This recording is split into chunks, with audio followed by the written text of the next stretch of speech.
sien het wat klomp mense gesê het en gelees het en al verwys het, is dan uit Matteus 24 vers 36 wat sê, maar niemand weet wanneer daardie dag en uur kom nie.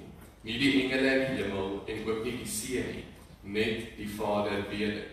So daar is natuurlik die ander teenpool teenoor die stemme wat sê, maar ons kan nou hierso sê, vandag gaan die wegraping plaasvind, of dit gaan die einde van die aarde wees. En soos wat meeste van julle weet, was daar al deur die geskiedenis baie sulke oomblikke. Enige van julle wat geleef het toe die jaar 2000 aangebreek het, was daar ook hierdie idee dat dit gaan die einde wees, dit is nou verby. En toe veronderstel 2012 moes ook die einde van die wêreld gewees het en hier sit ons almal nog steeds. Nou, mense kry verskillende maniere hoe mens kan leer, wat ek amper sê, verskillende vorme van kennis. Die een vorm van kennis is een wat sê, dit is wat jy moet glo en wat jy moet doen. Dit is stemme van absolute sekerheid, wat na jou toe kom en sê, hierdie is die sekere waarheid, jy kan dit nie bevraagteken, dit is so, en solank jy so dit, of ja, solank jy dit glo, dan is jy gered. Wanneer mens regtig na Jesus se woorde luister, hoe om te dink. In ons geloofswêreld praat ons van geloofsonderskeiding. En wanneer ons dan na stemme in die wêreld luister wat vir ons enigiets sê, of dit nou is oor die wêreld wat eindig of wat se politieke party jy moet ondersteun, dan moet jy loop en sê, okay, maar hier is nou klappe oor my oë wat ook al Rikus of Derek of wie ook al vir my sê, dit sal ek glo. Dit is nie wat dit is om 'n kind van God te wees. Om 'n kind van God te wees beteken ek gaan altyd wat ook al ek hoor nie net blindelings aanvaar nie, maar dit toets aan die woord van die Here. Want wanneer ons ophou om dit te doen, is wanneer ons nie net onsself seermaak nie, maar wanneer ons ook die getuienis van die kerk begin seermaak. Want dan is ons besig om sekere dinge as waarheid te verkondig, wat hierdie keer meetbaar onwaar was. En dan kyk die mense na die kerk en hulle dink, is dit nou hoe dit is om 'n volgeling van God te wees? Is dit nou die waarheid wat hulle wil kom verkondig? En so wil ek vanoggend met die gebedsmoment vra dat ons 'n oomblik sal stil word en regtig sal bid dat die Here ons sal help om te kan onderskei. Dat hy ons sy gees van onderskeiding sal gee, sodat ons alles in die lewe nie net blindelings opeet nie, maar dat ons regtig sal vra, my Here, waar is U hier binne? Wat is U waarheid? Want ons God is 'n God van waarheid en nie 'n God van verwarring nie. Kom ons word stil.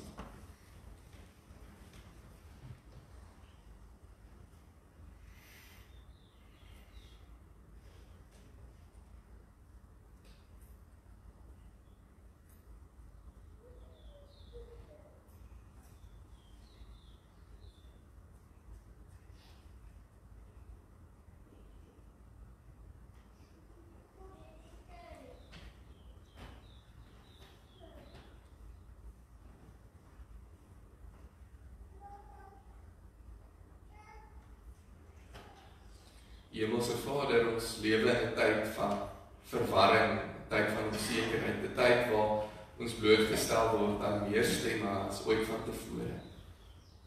En wanneer ons hierdie stemme hoor, is dit so maklik om te hoor wat ons wil hoor, of te glo wat ons wil glo.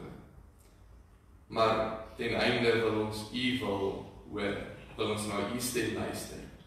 En dit vra van ons om te kan onderskei. Maar hierdie onderskeidingsvermoë kan nie van ons eie kennis afkom nie, dit kan bloot van die leiding van U Heilige Gees afkom. So vra ons dat U Gees van waarheid in ons sal aanwakker, dat U die vuur van waarheid regtig sal aanvuur, sodat ons ook in 'n verwarde wêreld stem van rede kan wees, dat ons 'n stem kan wees wat nie die wêreld ego nie, maar 'n stem wat U waarheid ego, in 'n wêreld waar leuns so dikwels heers.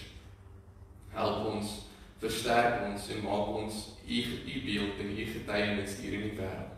'n Getuienis van die waarheid, 'n getuienis van liefde en 'n getuienis bo alles van U almag, van U heerskappy. Dit bid ons in U naam alleen. Amen.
wie God liefhet en wat hy geroep het om aan hom te behoort. Genade en vrede van julle, van God die Vader en van ons Here Jesus Christus. Amen. Kom ons staan ook nou saam en ons sing 'n loflied tot eer van die Here.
As die dienaars en die kinders seën U ons so ryklik. En daarom is dit 'n voorreg om saam te kom en U naam te loof en prys. En so ook met ons aardse middele wat 'n geskenk van U is, ook terug te gee, terug te bou in U koninkryk. Ons bely saam vandag dat U koninkryk die enigste koninkryk is, dat U heerskappy die enigste heerskappy is. En daarom gee ons alles wat ons het alleen aan U. Amen.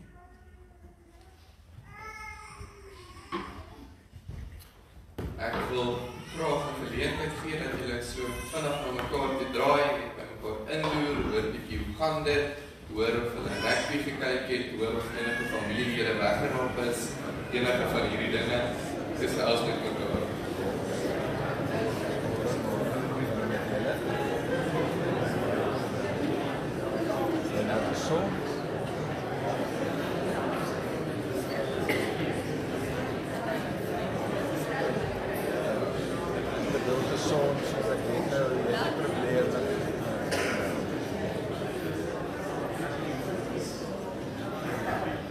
is lekker om te hoor hoe gesellig julle is en ek wil julle graag ook weer dan nooi om die geselligheid voor te sit na die tyd by die koffie en die tee en net sommer dan 'n koekie ook, nie terwyl jy gesels nie, want dit is redelik ongeskik, maar gesels lekker na die tyd. Ek deel graag 'n paar afkondigings met julle vanoggend. Die eerste ene is dat Tannie Nancy Stevens in die hospitaal is. So ons dink ook aan julle in hierdie tyd. John, ek dink julle is deur diep waters in die laaste ruk. So ons dink aan julle en ons bid saam met julle as geloofsfamilie. En dan is oom Fanie en Ilona hier vanoggend. Gister was Tannie Jones roudiens, so ons bid ook vir julle en ons dink aan julle. Daar is ook 'n klomp name op die voorbidingslys, julle kan gerus daarna kyk en wil julle graag dan ook aanmoedig in die week as julle hierdie mense ken of dalk nie so goed ken nie, loer dalk 'n bietjie in, identifiseer iemand, bid vir hulle, maar loer ook in, bel hulle, as jy naby hulle bly, klop by hulle aan, want as geloofsfamilie is ons ook geroep om vir mekaar daar te wees in goeie en in moeilike tye. Dit is vir my lekker om vir julle te sê dat Vrydag, so volgende Sondag, gaan julle nie ons sien nie en julle gaan dalk baie minder kinders sien as wat julle gewoonlik doen, want ons gaan Vrydag op ons verheerkamp, so ons vra ook vir julle voorbidding daar. Dit beloof om baie lekker te wees. Ons gaan na Kruisrivier kampterrein toe. Ek dink ek het al vir julle gesê, maar dit is 'n plek waar ek as kind gekamp het, so dit is my groot voorreg om nou ook 'n groep ouers en kinders daarna toe te vat, maar let wel, op die bassein staan 'n gesinskamp, dis 'n verheerkamp, dis die kamp se naam. Dan is dit hierdie maand 10de maand dankoffer, so julle kan daarna ook kyk en dit ook graag ondersteun. Dan wil ek vir julle ook sê, as julle buite kyk, daar's tafels met lyste op. Dit is vir die senior lenteete. Dit is die 15de Oktober. Dit is altyd 'n groot treffer, so as julle daar wil julle name opskryf, doen dit asseblief.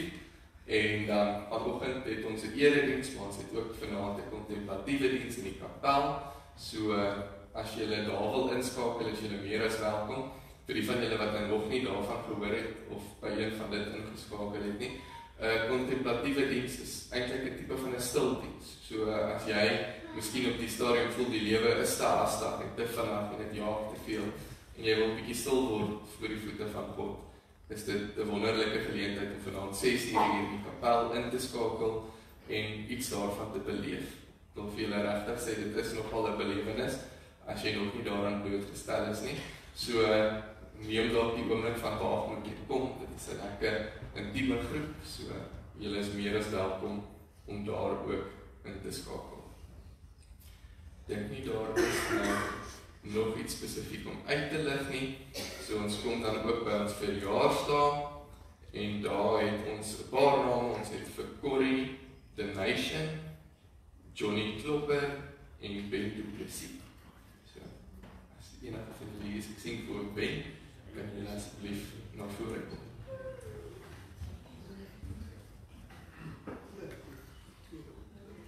As hy weet, is dit Johnny. Kom ons kyk hier van eerste iets.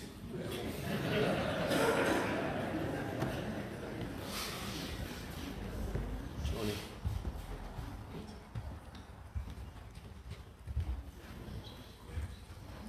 Jy druk hom en dan maak hy 4 net plaas op. Maar dit is nou, hulle sê ons altyd met grysheid kom daar wysheid. Ek is jonk en ek het hulle probeer resies laat hardloop, toe ontmoet hulle mekaar in die middel en hulle skit aan. So dis nou 'n wonderlike getuienis van ouderdom en wysheid.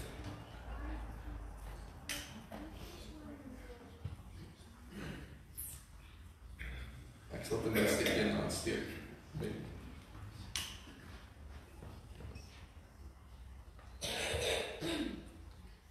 Ek sal nie een aansteek nie. Kom ons bid tot die Here se seën. Amen.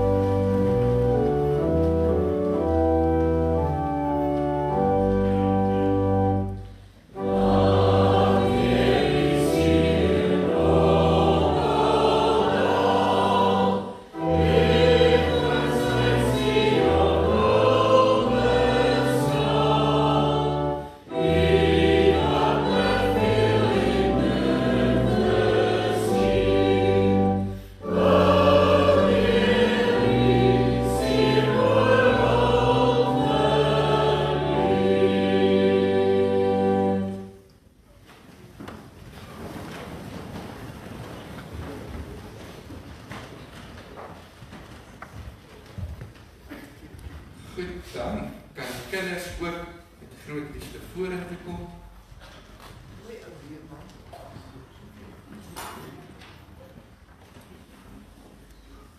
Ons net 2 van. Goed, kan ek hoor nie, ons is nie net 2 nie. Ja, kom op by jong man.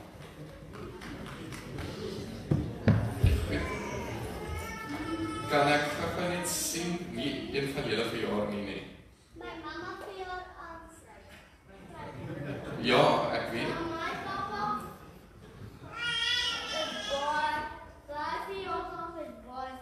is hy nog baie ver, so hy moet nog so 'n bietjie wag vir sy sjokolade. Goed. Kan ek gou sien, kan almal wat verjaar hulle hand opsteek? Dink julle 2 sissies moet saam vir julle ma van. En hierso het ons ook ene.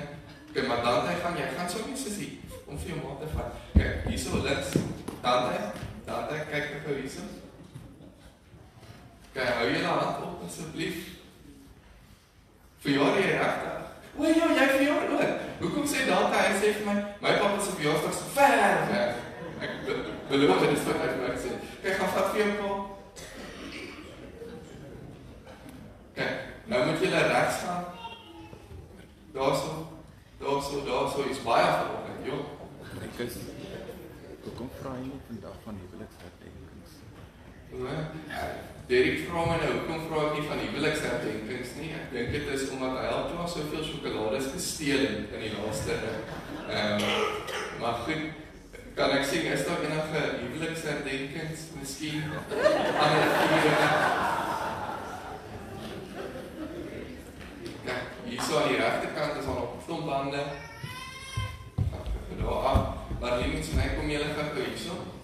Julle moet asseblief Dominee Derek gaan 2 sjokolades gee en dan hy gaan by die trappies opvat en vir Karina. Ja, ek sal na harde tyd volg. Jy het enige gemis? Dan Dan kyk gou, jy het 'n verjaarsdag gemis daarso. Jy het 2 gemis. En julle kan nie so voor bly nie.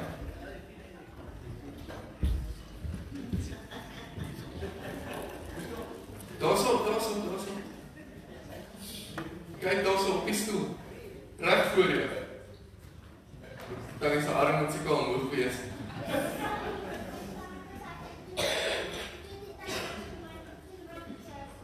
Kan ek sien hoe lyk dit nou dat die taal my gee? Kan ek wat die regte een is?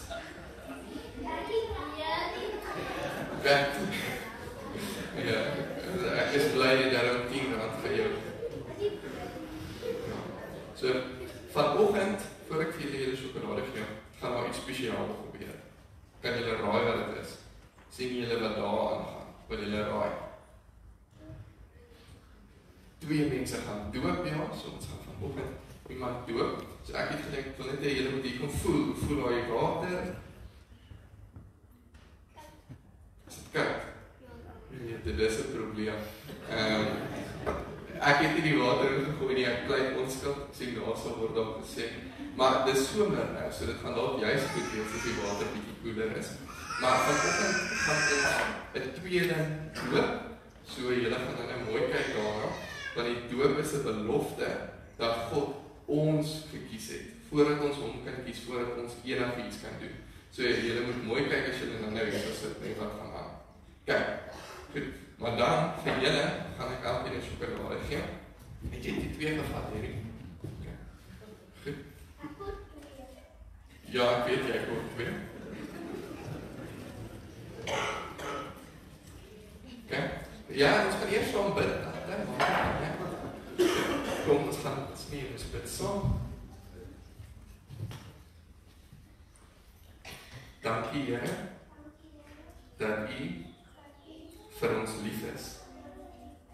Help ons om elke dag ook lief te wees vir elke mens wat ons sien. Help ons om altyd te weet dat ons U kinders is. In Jesus naam. Amen. Kijk. Op die voete, nou mag jy nou maar gaan sit.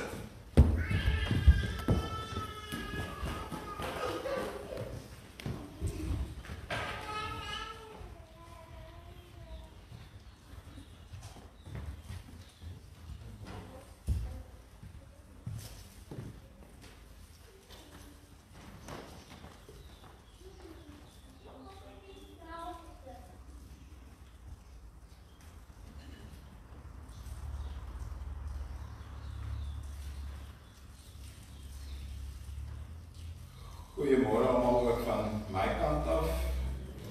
Baie welkom dan ook hier en daar agter by die kinderhoekie is sommer 'n klomp mense wat familie is, ook van die doopouers, maar daar kom ook van julle, van waar julle ook al kom. Ek weet Kriel onder andere, maar welkom ook aan julle elkeen. Ek wil net graag noem by die gebedslys en ek wil nou regtig verskoning vra of bely dat ek nou amper elke Sondag ek het in die verlede elke keer verkeerd en Rikus weet nie daarvan nie. Maar jy sal 'n naam daar sien, Heike Holten, en dit is Louisa Pomhouwer se suster se dogter, is ek reg? Skoondogter. Louisa se skoondogter. Louisa se suster se skoondogter. Sy is baie ernstig siek aan kanker en soos wat ek verstaan het sy eintlik net nog 'n paar weke om te lewe volgens die dokters. So kom ons bid dan ook vir daardie gesin, daardie familie, dat die Here vir hulle ook sal vashou en dat hulle ook die Here se oneindige genade en liefde ook in hierdie tyd sal beleef. Goed, kan ek dalk vra, sal ek dan nie miskien daai ligte aansit, want ek sien nou regtig net mense, maar ek sien nie wie daar sit nie. Ek kyk nou so in 'n silhouet van mense vas. Ek wil daar iemand in hulle oë kan kyk. Goed. Ek het my iPad by die huis vergeet, nou wil ek op my rekenaarskerm werk en dit werk nie lekker nie. Maar kom ons begin dan met ons saam.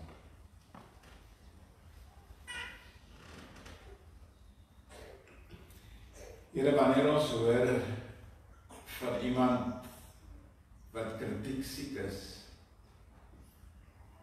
wanneer ons hoor van mense wat trauma beleef,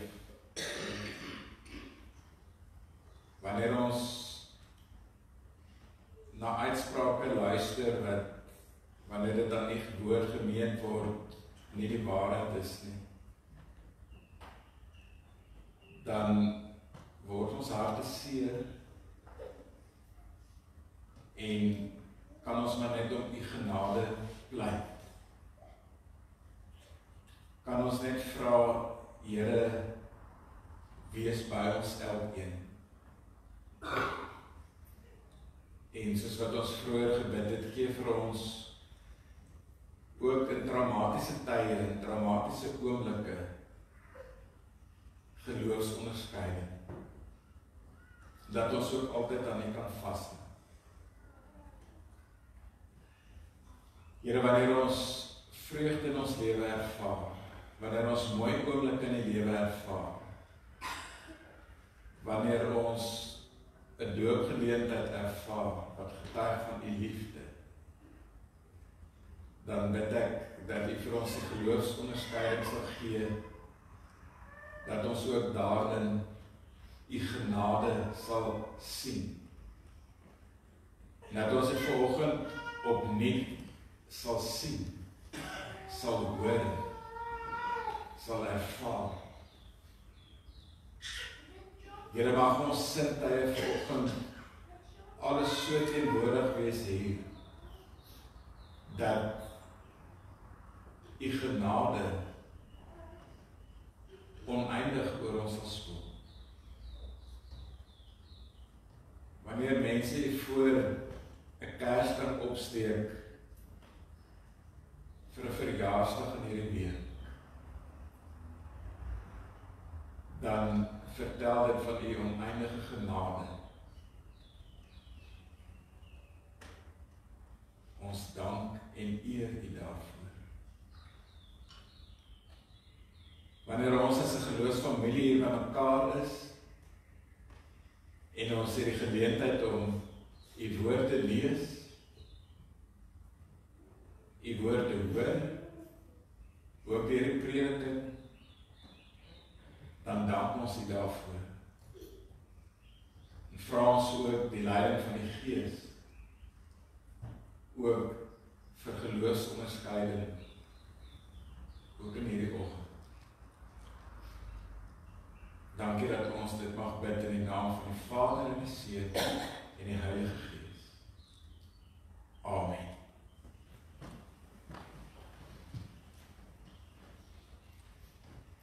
Ek lees volgens vir ons uit Romeine 6, vers 1 tot 11. Wat moet ons nou hiervan sê? Moet ons aanhou sonde doen sodat die genade kan toeneem? Beslis nie. Hoe kan ons wat dood is vir die sonde nog daarin voortlewe? Of weet julle nie dat ons almal wat in Christus Jesus gedoop is, in sy dood gedoop is nie? Deur die doop is ons immers saam met hom in sy dood begrawe, sodat, soos Christus deur die wonderbaarlike magsdaad van die Vader uit die dood opgewek is, ons ook so 'n nuwe lewe kan lei. Aangesien ons saam met hom een geword het in sy dood, sal ons sekerlik ook met hom een wees in sy opstanding. Ons weet tog dat die sondige mens wat ons was, saam met Christus gekruisig is, sodat ons sondige bestaandag eindig kon word. Ons is dus nie langer slawe van die sonde nie. Iemand wat gesterf het, is immers vry van die mag van die sonde. Ons het saam met Christus gesterwe, daarom glo ons dat ons ook saam met hom sal lewe. Ons weet dat Christus wat uit die dood opgewek is, nie meer kan sterwe nie. Die dood het nie meer mag oor hom nie. Hy het gesterwe en is eens en vir altyd vir die sonde dood. Nou lewe hy en hy lewe vir God. Julle moet dus altyd onthou dat ook julle vir die sonde dood is, maar vir God lewe, omdat julle een is met Christus Jesus. Ons lees tot daar. Ek kom myself net asseblief gou onderbreek. Ons praat oor genade, so ek vra ook u genade. Ek het gesien van die woorde op die skyfies, is party bietjie klein. Ek vra verskoning daarvoor.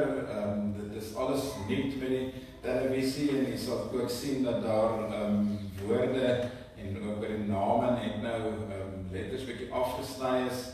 Vergewe my asseblief, maar ons sal dit so met die tyd regkry. Dit is net so 'n loose opmerking wat ek wil maak. Wat moet ons nou hiervan sê? Dis 'n vraag waarmee Paulus hierdie gedeelte begin. En nou wil ek sê, ek het vroeër die week vir Rikus gesê, ek weet ek moet oor hierdie hoofstuk preek. Ek het net geweet, dit is die gedeelte wat ek vandag as skrifleser moet gebruik.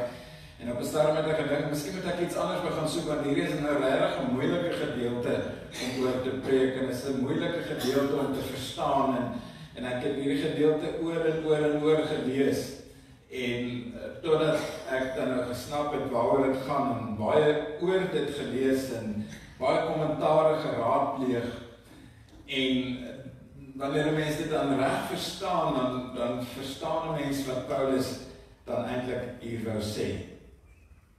So, hy vra hierdie vraag, wat moet ons nou hiervan sê, na aanleiding van sy hele gesprek wat hy met die gemeente in Rome voer, in die eerste 5 hoofstukke van hierdie brief.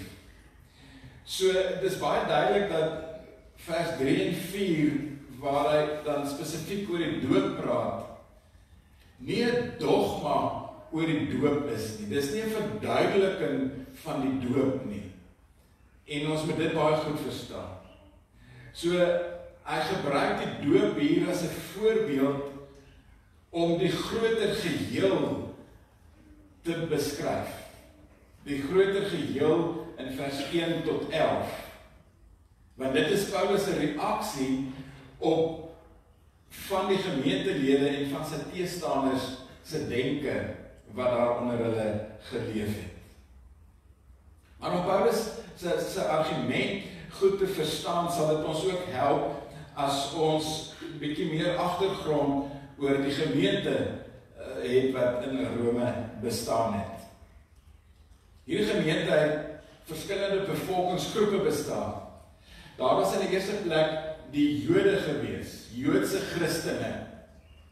En dit was nogal die strategie van die vroeë kerk om die evangelie aan die Jode te verkondig, en wanneer die Jode dan deur geloof die evangelie aanneem, die geloof wat God hulle gee, om die evangelie te aanvaar, Jesus Christus te aanvaar, en hulle word Christene, dan versprei hierdie evangelie weer na volgende groep Jode toe, want die Jode was in daardie tyd oral oor die hele bekende wêreld van daardie tyd versprei gewees. Ons moet onthou dat die Jode al in die 8ste eeu voor Christus met die ballingskap en met ander geleenthede oor die wêreld versprei geraak het. So dit was 'n baie goeie strategie van die vroeë kerk om die Jode om die evangelie aan hulle te verkondig, want hulle die evangelie dan vinnig verder versprei. Hulle was dan waarskynlik ook van die eerste Christene in Rome gewees, Jode wat daar gewoon het. Maar daar was ook Grieke wat in hierdie gemeente was. Ons sien dit in al die Griekse name wat Paulus in hoofstuk 16 gebruik, wanneer hy so by sy afskeidswoorde van die brief kom. Dan lees ons 'n hele lys van Griekse persone wat hy daar noem. Grieks was ook die wêreldtaal van daardie tyd gewees, en daarom skryf Paulus ook hierdie brief aan die gemeente in Grieks. Maar dan was daar ook Romeine of Italianers, want Rome was in Italië gewees, of is nog steeds in Italië, so daar was ook Romeine wat tot geloof gekom het. Hulle was ook 'n baie belangrike deel van die gemeente gewees, want hulle het invloed gehad, omdat hulle ook deel van die politieke mag van daardie tyd was. So hierdie gemeente bestaan uit al hierdie verskillende bevolkingsgroepe, en wanneer Paulus hulle dan aanmoedig om met alle bande van die sonde te breek, dan het hy hierdie verskillende bevolkingsgroepe in gedagte wanneer hy daaroor praat. So in hoofstuk 1 praat hy dan spesifiek met die Griekse en die Romeinse gelowiges. En hy herinner hulle aan hulle sondige lewe wat hulle geleef het, want ons moet nou onthou, hulle was heidene wat afgode gedien het, en hulle het heidense praktyke gehad, dis waaraan hulle gewoond was. En hy sê Paulus vir hulle, maar julle is nou Christene, julle het Jesus Christus in die geloof aangeneem, daarom moet julle breek met al hierdie sondige praktyke waarvan julle deel gehad het, of waaraan julle deel gehad het. En dan noem hy 'n hele lang lys: onsedelikheid, slegheid, hebsug, gemeenheid, jaloesie, twis, bedrog, kwaadwilligheid, skinder, hooghartigheid, verwaandheid, ongehoorsaamheid aan ouers, onbetroubaarheid, liefdeloosheid, hardvochtigheid en nog 'n klomp ander. Maar ons sien dis 'n lang lys goed waaroor hy met hierdie Grieks en Romeinse gelowiges praat. En dan verskuif hy sy fokus na die Joodse gelowiges toe. Want baie van hulle het nog aan baie van die Joodse wettiese godsdienstige praktyke vasgehou. Hulle het ook aan die wet van Moses vasgehou. Hulle het dit soms selfs bo Christus gestel. En Paulus sê vir hulle, nee, maar julle moet breek daarmee, want Christus is nou alles in julle lewe. En dan vat hy ook sommer die Joodse Christene aan, omdat hulle gedink het, hulle is dan so bietjie beter as hierdie klomp heidene wat tot geloof in Christus gekom het. Want die Jode het gereken, maar ons het nou hierdie Joodse agtergrond, ons was nog altyd die volk van God gewees, en nou het ons Christene geword, so ons het daarom 'n bietjie beter verlede as hierdie klomp heidene wat tot geloof gekom het. Paulus sê vir hulle, nee, julle kan nie so redeneer nie. of julle nou Grieke, of Romeine, of Jode is, julle is almal vrygespreek van alles waaraan julle vroeër deel gehad het. Alle menslike reëls en wette en sonde. In Christus is julle vrygespreek. Die sonde se mag is oor julle gebreek. Julle is nou deel van 'n totaal nuwe geloofsgemeenskap. Die gemeenskap van Jesus Christus. En dit alles is moontlik net op grond van God se genade. In vers 1 redeneer Paulus en spreek hy eintlik die gedagte aan wat daar dan by baie van hierdie Christene in Rome geheers het en ook by sy teenstanders. Daar was dan mense wat gesê het, maar dit beteken dan ons kan maar aanhou sonde doen. En hoe meer sonde ons doen, is dit eintlik beter, want hoe meer is God se genade. So, wanneer ons sonde doen, dan vergewe God ons. So ons kan maar aangaan met ons sondige lewe. Dis hoe baie van hulle geredeneer het. En Paulus spreek dit aan, en dan vra hy die vraag, wat moet ons nou hiervan sê? Wat moet ons nou hiervan sê, dat julle sê, hoe meer sonde ons doen, hoe meer word God se genade. Moet ons aanhou sonde doen, sodat die genade kan toeneem? Dan sê hy, beslis nie. In Hoofstuk 3 vers 8 sê hy, beteken dit dat ons sê, laat ons die verkeerde dinge doen, sodat die goeie dade daaruit voortkom? Dan sê hy, beslis nie. En ook in Hoofstuk 6 vers 15 sê hy, wat beteken dit? Kan ons nou maar sonde doen, omdat ons nie onder die wet van Moses staan nie, maar onder die genade? Dan sê hy weer, beslis nie. So Paulus sê vir die gemeente, hoe kan so iets moontlik wees? Hoe kan enige gelowige daaraan dink om sonde te doen? Ons het dan saam met Christus gesterf, en ons is saam met hom in sy dood begrawe, sodat ons ook saam met hom deur die mag van God uit die dood opgewek is. En hier praat Paulus dan natuurlik van 'n geestelike dood en 'n geestelike opwekking. Dit is die feit, dit het reeds gebeur in die lewe van elke gelowige. En as jy vandag bely dat Jesus Christus jou verlosser is, as jy jou geloof in die Here bely, dan is dit waar van jou, dat jy saam met Christus gesterf het, maar saam met hom deur die mag van God in die dood opgewek is. En dan gebruik Paulus onder andere die voorbeeld van die doop.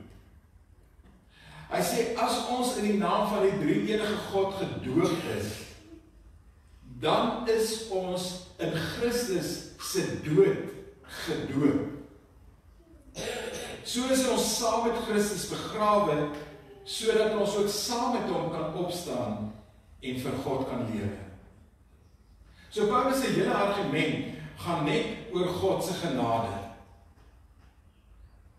As ons vers 2 sou lees, en direk daarna vers 11, dan sou dit so klink, hoe kan ons wat dood is vir die sonde nog daarin voortleef?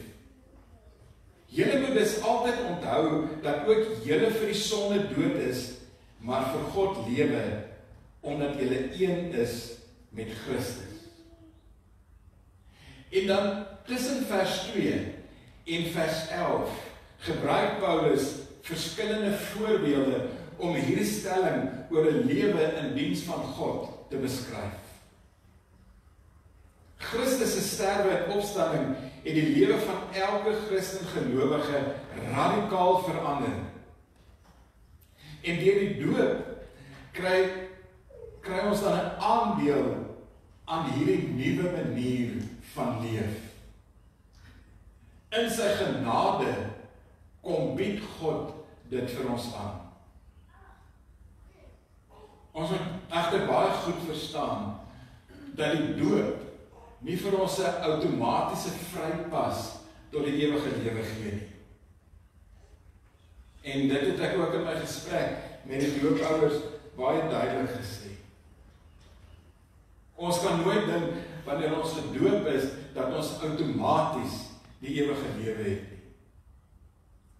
God kom bied dit vir ons aan, hy kom bied sy genade vir ons aan, maar hy gee ons ook die genade dat ons daardie genadige aanbod van hom in geloof kan aanvaar. Paulus redeneer dan dat God se genade waaraan ons deel kry met ons doop, maak dit vir elke gelowige onmoontlik om nie 'n lewe van gehoorsaamheid en dankbaarheid teenoor God te leef. Ons lees dit ook in die Heidelbergse Katekismes, Sondag 24, vraag 64, dat dit onmoontlik is vir 'n gelowige om nie 'n lewe van gehoorsaamheid en dankbaarheid te leef nie.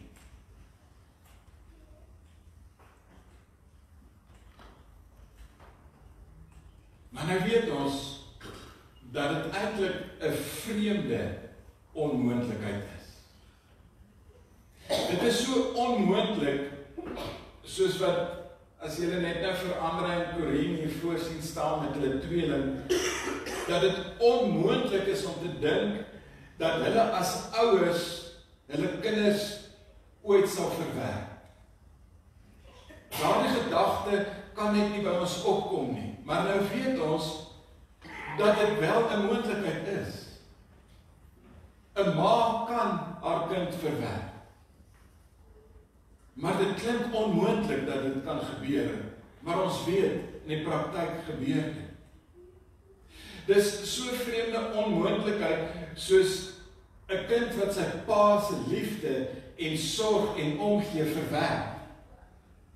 Ons dink dis onmoontlik, dit kan nooit gebeur nie, maar tog weet ons, daardie moontlikheid is daar, dit gebeur soms. En so is dit 'n totale onmoontlikheid, sê Paulus, dat enige kind van God, enige gelowige, God se genade kan verwerp, of althans, laat ek dit anders stel, onmoontlik vir enige kind van God om in gehoorsaamheid en dankbaarheid teenoor God te leef. En nou weet ons, dis eintlik onmoontlik, maar dit gebeur wel. Ons sien dit daagliks om ons, maar erger ook, ons beleef dit daagliks in ons eie lewens. Dis eintlik vir ons onmoontlik om nie in totale gehoorsaamheid en dankbaarheid teenoor God te leef nie. Maar tog is dit moontlik en doen ons dit. En nou sê Paulus, die geheim is 'n lewe saam met Christus. Hy gebruik 3 keer in hierdie 6 keer in hierdie gedeelte die woorde saam met. Ons is saam met Christus in sy dood begrawe. Ons het saam met hom een geword in sy dood. Ons sal saam met hom een wees in sy opstanding. Ons is saam met hom gekruisig sodat ons sondige bestaan kon eindig. Ons het saam met hom gesterwe. Daarom sal ons ook saam met hom lewe. So alles gaan oor my lewe saam met Christus. Wat sê dit alles vanoggend vir ons by die doop van 2 dogtertjies?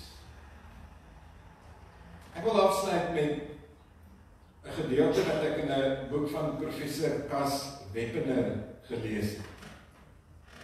Hy skryf daar dat hy was 'n predikant in Pinelands in Kaapstad en dat hy een maandagoggend so om by 10:30 'n telefoonoproep gekry het van iemand wat vir hom vertel het van 'n ma wat by haar pasgebore seentjie in die hospitaal iewers in Kaapstad is, maar hierdie ma kom van die Noord-Kaap, sy ken niemand in Kaapstad nie, maar die masjien wat hierdie seentjie aan die lewe hou, gaan afgeskakel word. En die ma wil graag haar seentjie laat dood. Sal Dominee Wepener dit dalk doen? En hy vertel ook dat hy haastig met 'n ouderling reël om hom by die hospitaal te kry, en hy gryp sy Bybel en sy handleiding vir die erediens, wat ek ook vanoggend hier by my moet hou, en hy gaan hospitaal toe. En hy vertel hoe oorbluf hy was oor dit wat hy daar in die hospitaal gekry het. En nou weet ek, Corine en Anita kom dikwels ook in sulke situasies. En moet ek sê, dat ek ook een keer so geleentheid gehad het, waar ek ook 'n tweeling dogtertjies, wat te vroeg gebore is, en die enetjie was besig om te sterf. Nou is ek gevra dat ek haar sal gaan doop. En ek het haar daar in die N17 hospitaal gedoop, net voordat sy dood is. 'n oomblik wat so 'n mense gedagtes ingegraveer is, dat jy dit nooit sal vergeet nie.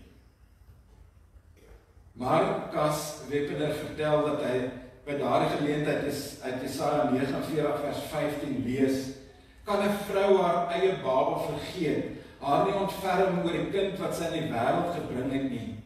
Selfs al sou so iets kon gebeur, sal ek jou nie vergeet nie. Ek het jou naam in my handpalms gegraveer. Ek sien jou mure altyd voor my. En hy vertel hoe dat hierdie ma staan en huil by haar seentjie wat besig is om te sterf. En hoe dat hy haar vashou en saam met haar huil oor dit wat daar gebeur. 'n verpleegster bring 'n muurbakkie met water in, en hy doop hierdie seentjie in die naam van die Vader en die Seun en die Heilige Gees.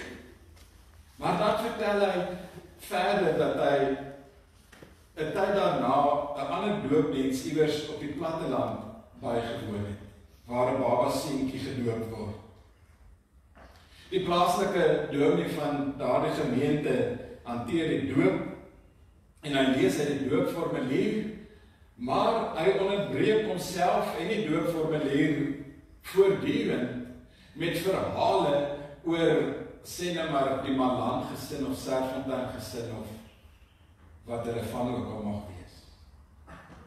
En hy vertel, die dominee vertel voortdurend van die besondere plek wat hierdie familie in die gemeenskap inneem. En wat 'n belangrike rol hulle in die gemeente speel. En wanneer die dominee enkele druppeltjies koue water op die seentjie se kop laat val, dan word dit dadelik met 'n sakdoek afgevee, sodat dit nog net nie die seentjie sal pla nie. En die rol wat die oupa wat vir baba ingebring het in die samelewing speel, en sy goeie kwaliteite word aan die gemeente voorgehou.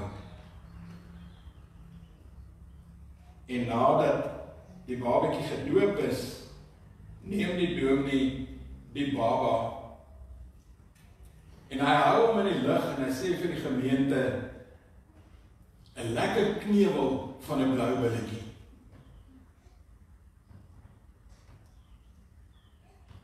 Kom vertel ek hierdie twee verhale. Toe ek dit gelees het dit my nogal aangegryp. Twee totaal uiteenlopende doopgeleenthede. Vertel 'n doopdiens die verhaal van die besondere familie.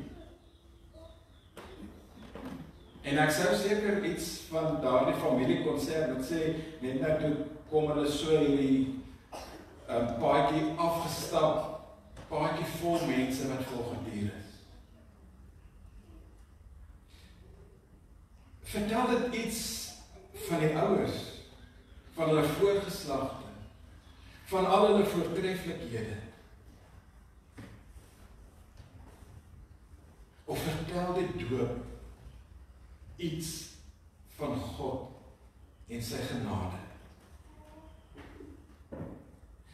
En wanneer 'n tweeling volgens hier binne die kring van 'n geloofsfamilie wat God met kop en hart en hande dien, wanneer hulle hier gedoop word,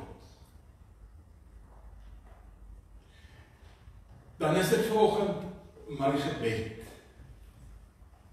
dat elkeen van ons wat getuies daarvan is, maar net stamelend kan sê, genade, onbeskryflik groot, het U aan my bewys. Amen.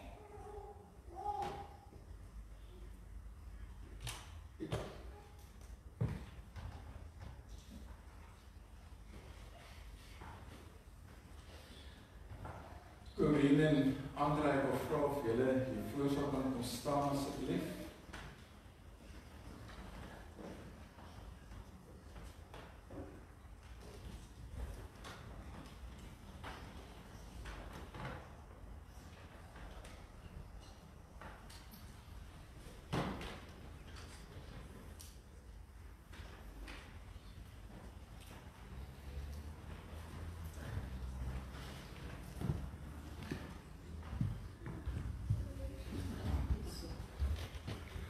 Ons draai dit so 'n bietjie dat julle nie helemaal met julle rug na die gemeente staan nie.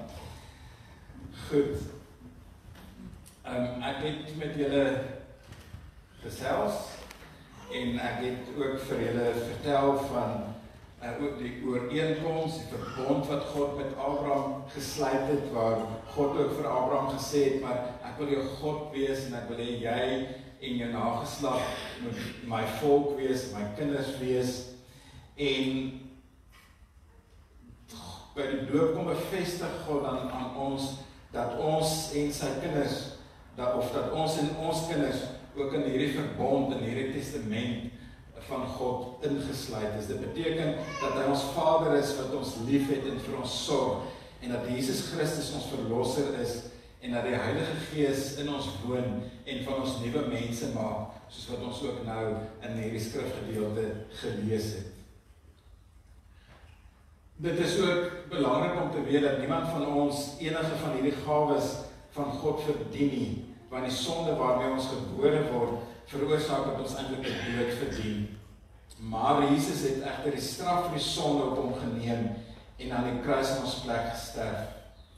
En daarom kan God nou die ewige lewe as geskenk vir ons aanbied. Ons en ons kinders is dan ook hierby ingesluit. En ek wil dan volgend vir julle as doopouers vra, maar dan ook vir julle as gemeente, om saam met hulle ook ons geloof in die Here te bely. So, ek wil vir julle vra, André en Corine, glo julle in God die Vader, wat julle versorg, bewaar en liefhet. En glo julle in Jesus Christus, wat vir julle sonde aan die kruis gesterf het. Glo julle in die Heilige Gees, wat in julle woon, en wat julle rig en lei, om volgens die wil van God te lewe. En bely julle, dat hoewel ons kinders as sondaars in die wêreld gekom het, en daarom onder die oordeel van God staan, hulle nogtans in Christus aan God behoort, en daarom as lidmate van sy gemeente gedoop moet word. Wat is hierop julle antwoord?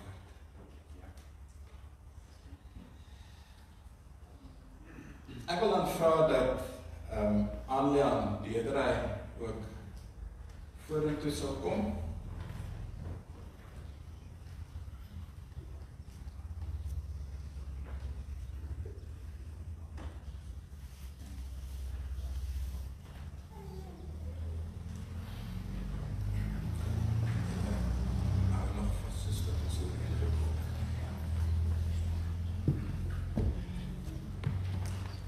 Ek wil ook sommer die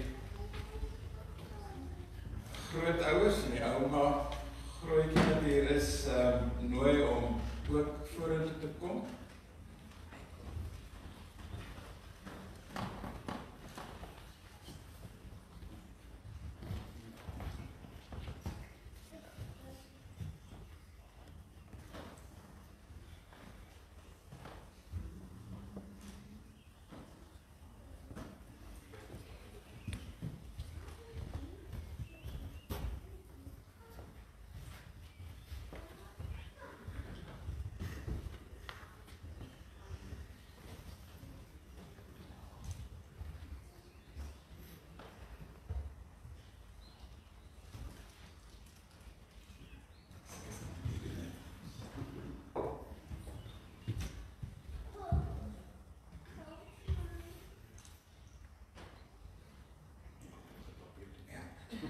Andrea Margo Kuns, ek doop jou in die naam van die Vader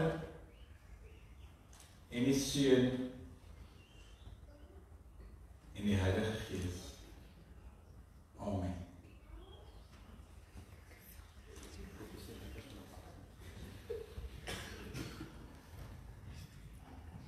Deidre Millicent Kuns, ek doop jou in die naam van die Vader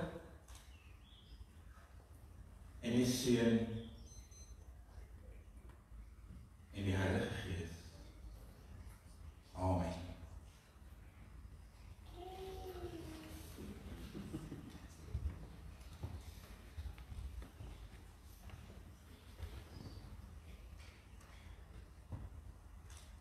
André en Corinne, die doop wat ons so pas bedien het, bevestig aan ons God se genade en liefde. Dit maak ons kinders bewus van die vaste grond waarop ons geloof rus, naamlik in God self. En daarom wil ek ook vir julle as ouers nou die geleentheid gee om op God se genade te antwoord deur vir julle te vra, beloof julle om hierdie twee kinders van wie julle die ouers is, soos wat hulle groter word, oor die betekenis en die eise van God se liefde en sy genadeverbond in te lig. Beloof julle om vir hulle 'n voorbeeld te wees van geloof en gehoorsaamheid. En beloof julle om hulle te help om God se beloftes ook hulle eie te maak. Wat is julle antwoord? Gemeente, kom ons, jy kan maar net so bly sit, dan sing ons in vers 1 van Psalm 344.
Gemeente, deur die doop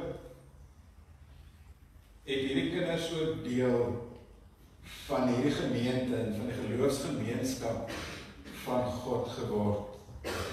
En daarom het u as gemeente ook elkeen die verantwoordelikheid om deur gebed en voorbeeld ook hierdie gesin, ouers en kinders te ondersteun.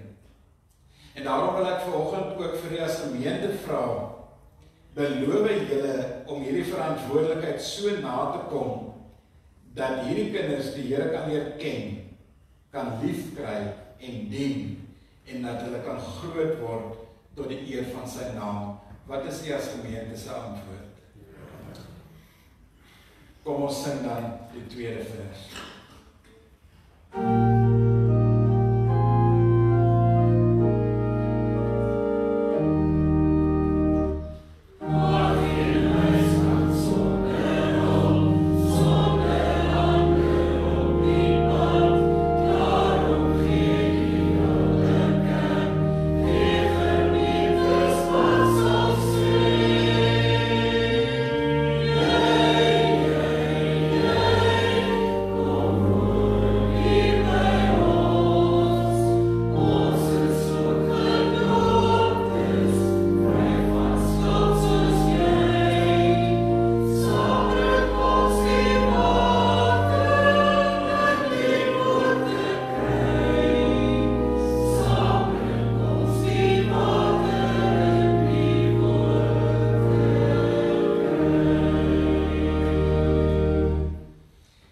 Here, genade onbeskryflik groot. Dit is al wat ons vanoggend kan sê. Genade onbeskryflik groot in ons eie lewens, omdat ons ook kan getuig saam met Christus. Saam met Christus is ons gekruisig. Saam met Christus is ons uit die dood opgewek. Saam met Christus leef ons onder leiding van die Heilige Gees.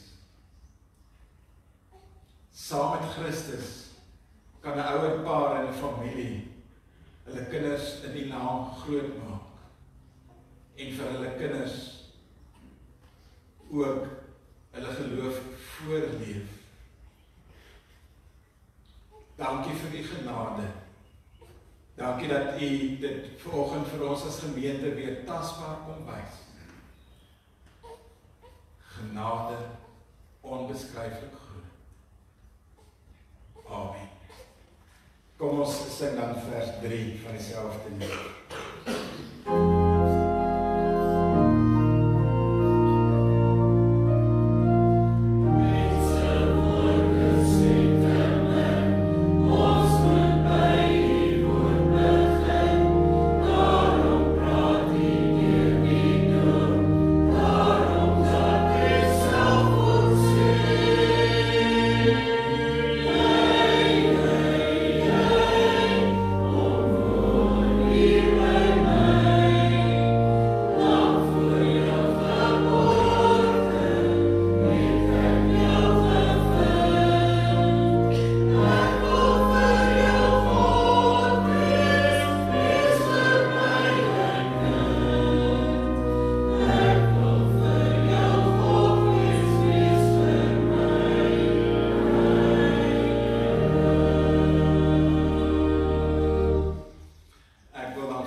Toen ouma grootjie van so 2 dae te wees.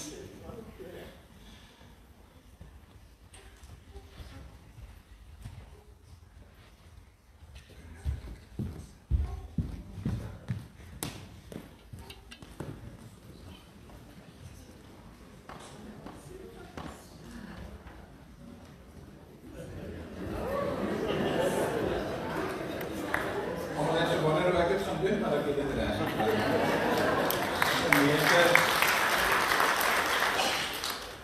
Ontmoet dan ook hierdie 2 kinders wat onder God se genade kan leef. Anja en Deedrey, kom ons bid vir hulle. Kom ons dra hulle elke dag aan die Here op saam met hulle ouers wat ook net hier by ons gemeente ingeskakel het. Mag ons as gemeente vir hulle ook Christus se liefde elke dag voorleef. Dankie.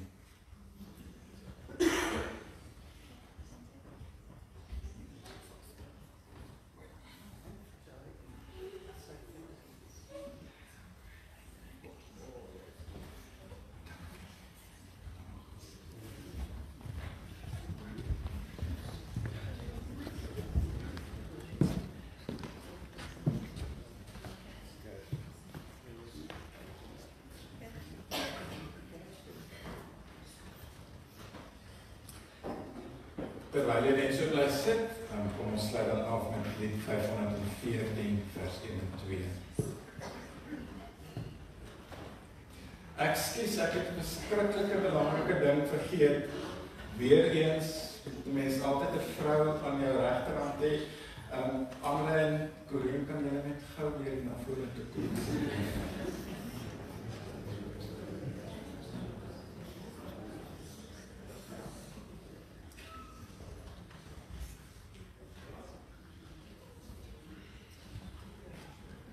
kom?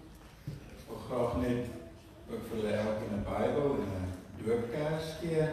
En dan kan ook hierdie kerse later in hulle lewe gebruik om ook vir hulle aan hierdie dag herinner en daarvan te vertel en dit ook vir hulle te verduidelik. En dan moet julle na die tyd net gou kom teken. Asseblief bring net hierdie weer saam, maar ek moet dit ook nog teken. Kom ons sluit dan af met lied 514.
Die Here sal julle seën en julle beskerm. Die Here sal tot julle redding verskyn en julle genadig wees. Die Here sal julle gebede verhoor en aan julle sy vrede gee. Amen.